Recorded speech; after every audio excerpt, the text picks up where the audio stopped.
All right, let's take stock of the global handover from last night. Stock futures were pretty much flat in overnight trading on Monday. However, Wall Street did notch its fifth month of consecutive gains. Now, futures in the Dow were up a meager 20 points. S&P and Nasdaq futures as well were little changed. But what transpired in the actual session was Zoom video jumped more than 17%, in fact as high as 25% in extended trading on the back of absolutely blowout results that saw the EPS double to 92 versus an expected 45 cents. Revenue also was up more than fourfold. So Zoom really did well. Talking about the headline indices, apart from this, the Dow has rallied 7.6% in August, now making it its best August since 1984. The S&P up for the fifth straight month, up 7% in August, making it its best August since 1986. And the Nasdaq has jumped 9.6% in August, posting the best monthly performance since 2000. So that's how the US market shaped up. Let's take a look at Asia, and Asia will be taking cues from that this morning.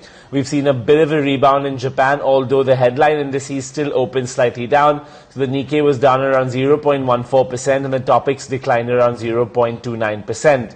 The Kospi, however, continues to shine. It's actually been one of the most upbeat indexes within Asia, the Kospi I'm talking about, which comes from South Korea. They were up 0.73% in trade, so they're doing quite well.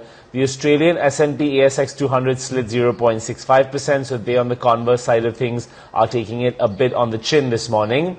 Investors are currently awaiting the Reserve Bank of Australia's interest rate decision. They're also awaiting Chinese PMI data, manufacturing activity, which will be out soon, 9:45 a.m. Asia time.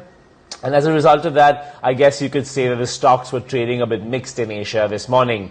And moving forward to Europe, most of your major European bourses finished in negative territory yesterday. Traders digested corporate news and dovish US monetary policy. Index clocked gains of 2.8%. However, the Pan-Euro Stock 600, this is the index we're talking about for the month of August. And in the UK yesterday, markets were shut for a public holiday, so nothing coming out of the FTSE yesterday.